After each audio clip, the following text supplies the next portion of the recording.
समुद्र की काली अंधेरी गहराई में 13,000 फीट नीचे पूरे विश्व के 19 देशों के बीच में एक सिगरेट जंग जारी है, जो इन सभी देशों की सरकारें अपनी जनता के सामने नहीं आने देना चाहती है।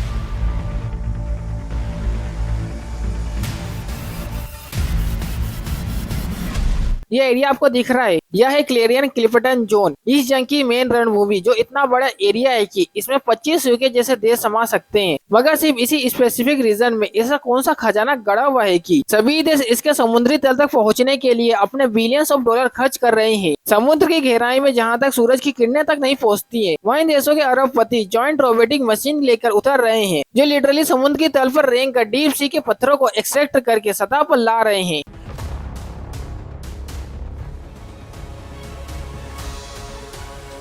पर यह सब आखिर क्यों? क्योंकि ये जो क्लेरियन क्लिफ्टन जोन है ना, एक बहुत ही फेमस इलाका है स्पेसिकली डीप सी माइनिंग के लिए। यहाँ लिटरली अरबपतियों के पैसे छापने की मशीन है, क्योंकि रिसर्च के हिसाब से सिर्फ इस अकेले इलाके में trillions of dollars of metals and minerals मौजूद है, जिसका अगर नंबर्स में इवोल्यूशन करे तो वो आंकड़ा आएगा करीब 16 से 17 trillion dollars. Just imagine, trillions of dollars of worth metals and minerals यहाँ पर मौजूद है, जिसमें से सबसे इन डिमांड मेटल्स है जैसे मैग्नीज, निकल और कोबाल्ट, जो लगभग 75% से 85% सिर्फ यहीं पर और सिर्फ एक सोर्स से मिलता है। और वो सोर्स है ये बटाटे के आकार और शेप का ये छोटे छोटे पत्थर, पोलोमेटेलिक नोड्यूल्स। देखिए ये पत्थर इतने नायाब है कि इन्हें बनाने में करोड़ों साल लग जाते हैं प्रकृति को, जिस दौरान इसमें layer by layer metals and minerals slowly deposit होते चले जाते हैं। और मजे की बात तो यह है कि यह जो पत्थर है सिर्फ इसी एरिया के समुद्र तल में 90 लाख स्क्वायर किलोमीटर के एरिया में ही सिर्फ फैला हुआ है, जिनकी टोटल क्वांटिटी लगभग 2100 करोड़ टन की है। और इसी खजाने को हासिल करने के लिए दुनिया के सबसे पावरफुल देशों के बीच में एक जंग शुरू हो चुकी है, एक खामोश और बेहद खतरनाक जंग, जिसे सिर्फ हमारे समुद्र की सतह ही नहीं बल्कि आपका और मेरा जो अस्तित्व है वो भी जुड़ा हुआ है।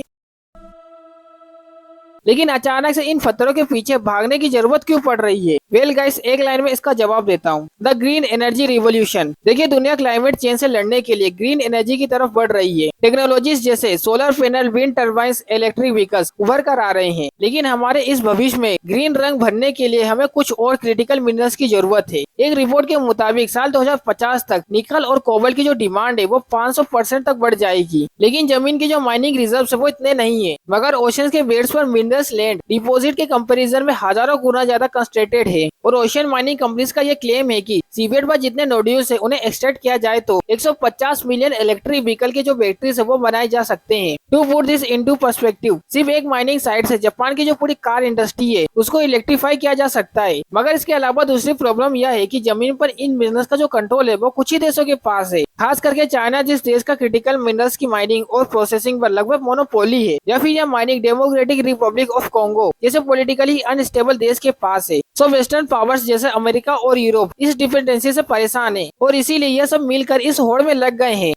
मगर जरा सोचिए, क्या प्लेनेट को बचाने के लिए हमें प्लेनेट के प्रिस्टीन इकोसिस्टम को तबाह करना पड़ेगा? और यही है इस रेस का सबसे बड़ा पैराडॉक्स। पृथ्वी को ग्रीन बनाने के लिए हम उसके समुद्र को ब्लैक बनाने जा रहे हैं। तो सवाल नेचुरली ये उठता है कि समुद्र के इस विशाल हिस्से को आखिर कंट्रोल कौन करता है? इन सभी रिसोर्सेज पर आखिर हक किसका है? तो देखिए इसका जवाब 1982 में यूनाइटेड नेशन ने दिया था। United nation convention of the law of the sea, यानी अनक्लोज के अकॉर्डिंग देशों की सीमाओं के बाहर का जो समुद्री इलाका है, जिसे द एरिया कहा जाता है, किसी एक देश की प्रॉपर्टी नहीं है, बल्कि ये एक common heritage of human kind है। और इसी की देखरेख के लिए the international seabed authority ISA बनाई गई है, जो कि एक UN की बॉडी है जो समुद्र के नीचे के सीबेड मिनरल्स को रेगुलेट करती है, खास करके उन एरियाज को जो किसी भी एक कंट्री के जेरिस डिस्कशन में नहीं आते हैं। सो इंटरनेशनल सीबेड अथॉरिटी ने अब तक कुल मिलाकर 31 एक्सप्लोरेशन कॉन्ट्रैक्ट दिए हैं, जिसमें चाइना इस रेस में फिलहाल लीडिंग पोजीशन पर है विद 5 कॉन्ट्रैक्ट्स। इन कॉन्ट्रैक्ट्स के अकॉर्डिंग चाइना को ओशन का एक इतना बड़ा हिस्सा एक्सप्लोर करने का राइट मिल जाता है, जो लगभग न्यूजीलैंड देश के बराबर है। आज चाइना के पास मेंजियोंग जैसे एडवांस रिसर्च व्हीकल्स है और काइटियो 2 जैसे माइनिंग रोबोट्स है, जो 4000 मीटर की गहराई पर भी जाकर काम कर सकते हैं। एंड चाइना विंग चाइना वो सिर्फ ISA के फ्रेमवर्क के अंदर ही काम नहीं कर रहा है, वो पैरेलल गेम भी खेल रहा है। कुक आइलैंड जैसे छोटे पैसिफिक देशों के साथ सीधे डील कर रहा है, जिससे चाइना पैसिफिक में अपना इन्फ्लुएंस एग्रेसिवली एक्सपेंड कर रहा है। इसके अलावा चाइना ISI को सबसे ज्यादा फंडिंग देने वाले देशों में से भी एक है। जिस पैसे और टेक्निकल सपोर्ट के बल में उसने ISI के अंदर अपना इन्फ्लुएंस इतना बढ़ा लिया है कि वो मरीन कंजर्वेशन जैसे मुद्दों पर डिस्कशन को ही ब्लॉक करवा देता है। एंड चाइना का प्लान बिल्कुल सिंपल है। देखिए, चाइना पहले से ही जमीन पर क्रिटिकल मिनरल्स की माइनिंग का 60% और प्रोसेसिंग का 85 से 90% कंट्रोल करता है। तो समुद्र के इन रिसोर्सेज पर अपना कंट्रोल बनाकर चाइना यहाँ ये इंश्योर करना चाहता है कि फ्यूचर में अमेरिका और यूरोप की जो ग्रीन एनर्जी ट्रांजिशन है और डिफेंस इंडस्ट्री है वो पूरी तरीके से चाइना पर डिपेंड हो जाएगी। बेसिकली इकोनॉमिक्स की भाषा में चाइना एक अनब्रेकेबल सप्लाई चेन मोनोपोली बनाना चाहता है ताकि वो इसके थ्रू ग्लोबल पॉलिटिक्स को अपने फेवर में शिफ्ट कर सके। अब यह पहला रेस होगा न्यू वर्ल्ड अराउंड के हिसाब से, जहाँ पर यूएसए चाइना से पीछे है।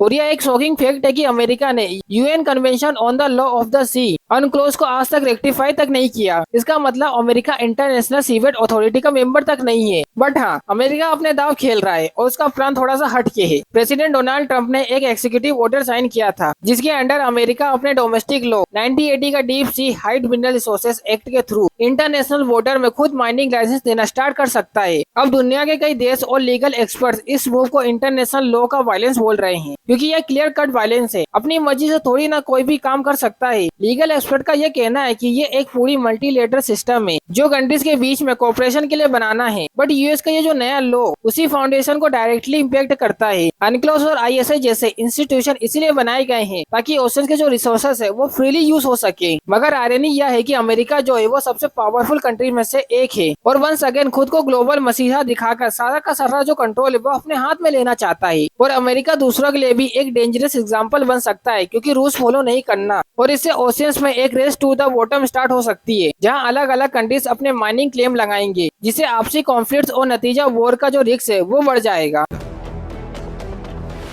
और यहाँ रेस सिर्फ चाइना और अमेरिका के बीच में नहीं है, इसमें Russia, Japan, south Korea, France और जर्मनी जैसे कई सारे देश भी शामिल हैं, जिनके पास एक्सप्लोरेशन कॉन्ट्रैक्ट्स भी हैं। इस ग्लोबल कंपटीशन में India being one of the biggest economy भी पीछे नहीं है। इंडिया अपना एक अलग इंडिपेंडेंट पाथ चूज कर रहा है, जिसका फोकस है स्ट्रेटेजिक ऑटोनॉमी, स्पेशली चाइना पर डिपेंडेंसी कम करने के लिए। और इसी विजन को रियलिटी बनाने के लिए इंडिया ने अपना एक मास्टर स्ट्रोक प्ले किया है, the deep sea ocean mission. यह कोई स्मॉल स्केल प्रोजेक्ट नहीं है, बल्कि 4000+ करोड़ का एक मैसिव इनिशिएटिव है, जिसका प्राइमरी रोल है डीप सी माइनिंग के लिए सेल्फ रिलायंट टेक्नोलॉजी डेवलप करना। इस मिशन का क्राउन ज्वेल है मत्स्य 6000, इंडिया का पहला मैन्ड मेड सबमरीन। देखिए, यह एक ऐसी एडवांस सबमरीन होगी जो 3 इंसानों को लेकर समुद्र के 6000 मीटर तक नीचे जा सकती है। इंजर्ड डेट अमेजिंग, बट मुझे पर्सनली एक चिंता सता रही है। यह रेस या पॉलिटिक्स सब कुछ उस जगह पर हो रही है जिसके बारे में हम इंसान समझ भी नहीं पाए हैं। डीप सी हमारी धरती का एक सबसे बड़ा अनएक्सप्लोर्ड एरिया है। इनफैक्ट आज भी कई स्टडी ये बताती है कि क्लियरेंट क्लिफ्टन जोन जो है वहाँ पे 5000 से 6000 जीवों की एक ऐसी प्रजातियां हैं जो सिर्फ इसी इलाके में ही सर्वाइव करती है। 88 से 92% प्रजातियां तो इसमें ऐसी है जो यहाँ समुद्र के तल में रेंगती है, जो हमारे लिए एकदम ही अननोन और अनडिस्क्राइब है। तो हमें ये कैसे पता? वेल 1988 में इसी एरियाज में कुछ खुदाई की गई थी जस्ट टेस्ट करने के लिए, और पूरा इकोसिस्टम तहस नहस हो गया। 70 से 80% जीव तबाह हो गए। इस हद तक कि आज 45 साल बाद भी यह रिकवर नहीं हो पाया है।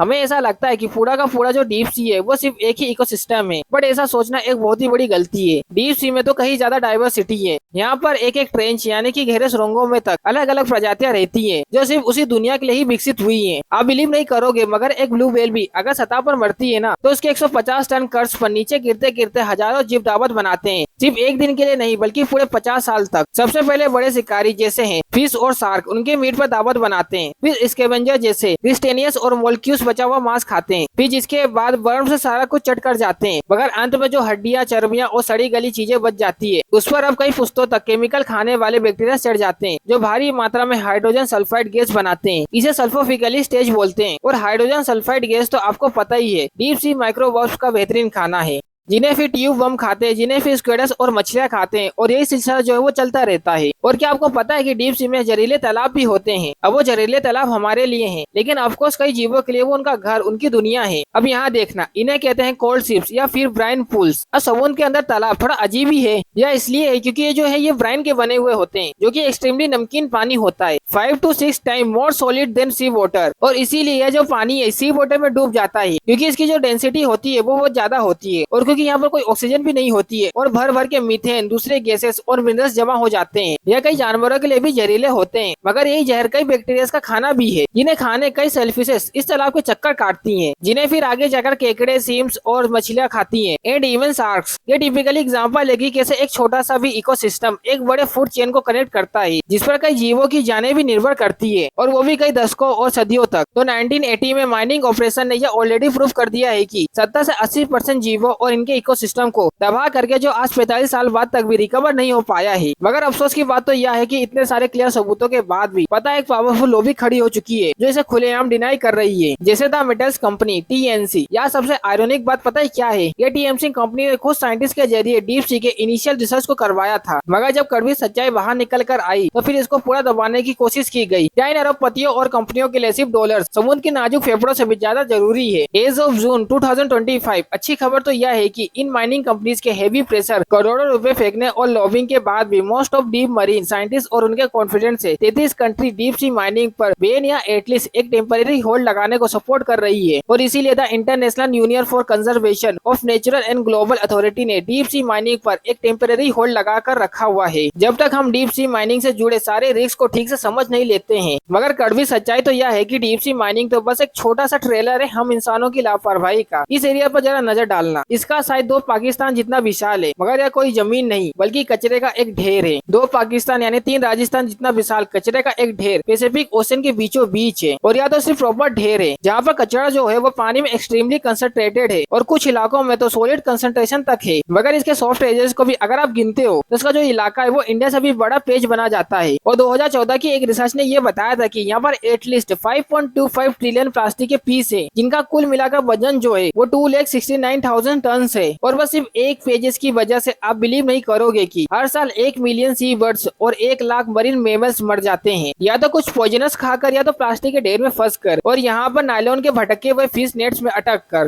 और देखिए सबसे कंसर्निंग बात तो यह है कि ये दुनिया का एक लौता गार्बेज पेज नहीं है, बल्कि यहाँ देखिए दुनिया में एटलीस्ट ऐसे 5 मेजर गार्बेज पेजेस हैं और न जाने कितने सारे माइनर पेजेस होंगे। एक रिटायर्ड नेवल ऑफिसर और रिसर्चर्स विक्टर वेस्कोबो का ही एक किस्सा सुन लो। उन्होंने अपने 5 डीप एक्सपीडिशन में 5 ओशियंस के सबसे डीपेस्ट पॉइंट बजाने की ठानी, और जैसे ही वो वहाँ पर पहुंचे उनका प्लास्टिक के बैग्स और रेपर्स ने स्वागत किया।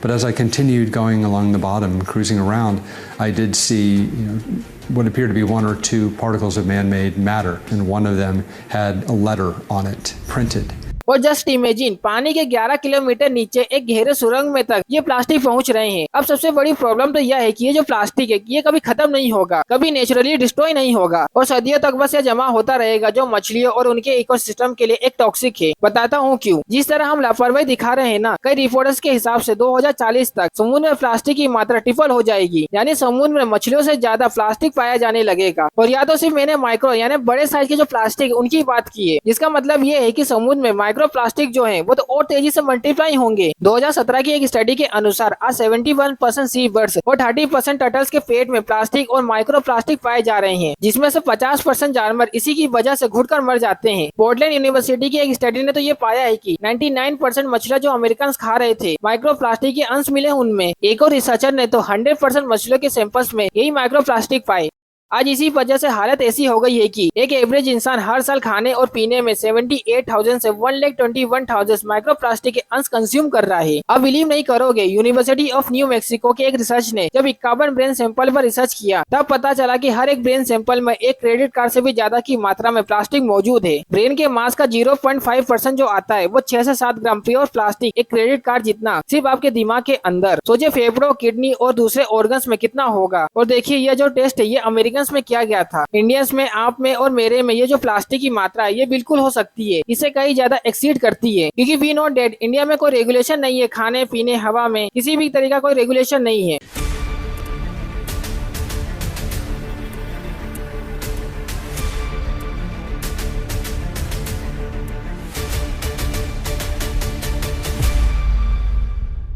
माइक्रो प्लास्टिक नर्वस बेबीज के प्लेटेनस तक में मिल रहे हैं। बच्चों की ग्रोथ और डेवलपमेंट में यह किस तरीके का इम्पैक्ट कर रहा होगा। और देखिए जो इंसानी सभ्यता है आज लिटरली घोड़े की रफ्तार से दौड़ रही है, और वहीं हमारी प्रकृति को बचाने वाले जो रेगुलेशन है उन्हें कछुए की गति से भी धीमे लिखे जा रहे हैं। सालों तक उन पर डिबेट चलती रहती है, फिर जब बहुत देर हो जाती है और अंधेरा हो जाता है तब जाकर हम उन्हें लागू कर देते हैं। और हम इंसान ही प्रकृति के सबसे बड़े दुश्मन बन चुके हैं, और आज हम हमारे संबंध का भी वही हाल करने जा रहे हैं जो जमीन का हो चुका है। पहले हमने फॉरेस्ट, फिर पहाड़, फिर ग्लेशियर और अब ओशन को खत्म करने जा रहे हैं।